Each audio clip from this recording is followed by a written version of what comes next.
menanam konsep yang betul-betul dasar betul-betul ada di kelas 1. Penanam konsep di kelas 1 itu beda dengan kelas 4-5. Kelas kecil itu ada kelas 2-3 saja belum tahu baca lancar.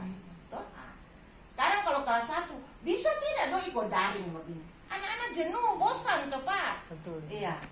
Baru di muka ini, belum taruh begini, mama taruh, anak harus bermain.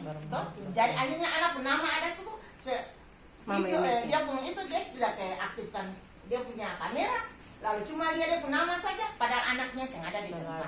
Nah, pembelajaran dalam COVID ini paling sulit Bapak Ibu. Jadi waktu guru tuh harus kreatif.